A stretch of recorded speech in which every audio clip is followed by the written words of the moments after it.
Russia has unleashed war in our European continent. He's attacked a friendly country without any provocation and without any credible excuse. Innumerable missiles and bombs have been raining down on an entirely innocent population. A vast invasion is underway, by land, by sea, and by air.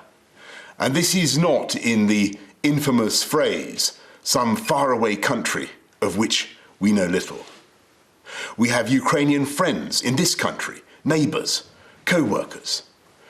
Ukraine is a country that for decades has enjoyed freedom and democracy and the right to choose its own destiny. We and the world cannot allow that freedom just to be snuffed out. We cannot and will not just look away. It's because we've been so alarmed in recent months at Russian intimidation that the UK became one of the first countries in Europe to send defensive weaponry to help the Ukrainians. Other allies have now done the same, and we will do what more we can in the days ahead. Today, in concert with our allies, we will agree a massive package of economic sanctions designed in time to hobble the Russian economy. And to that end, we must also collectively cease the dependence on Russian oil and gas that for too long has given Putin his grip on Western politics. Our mission is clear. Diplomatically, politically, economically, and eventually militarily, this hideous and barbaric venture of Vladimir Putin must end in failure. And so I say to the people of Russia, whose president has just authorized a tidal wave of violence against a fellow Slavic people, the parents of Russian soldiers who will lose their lives, I cannot believe this is being done in your name, or that you really want the pariah status it will bring to the Putin regime. And I say to the Ukrainians in this moment of agony, we are with you.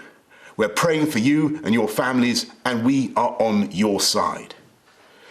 And if the months ahead are grim and the flame of freedom burns low, I know that it will blaze bright again in Ukraine, because for all his bombs and tanks and missiles, I don't believe that the Russian dictator will ever subdue the national feeling of the Ukrainians and their passionate belief that their country should be free.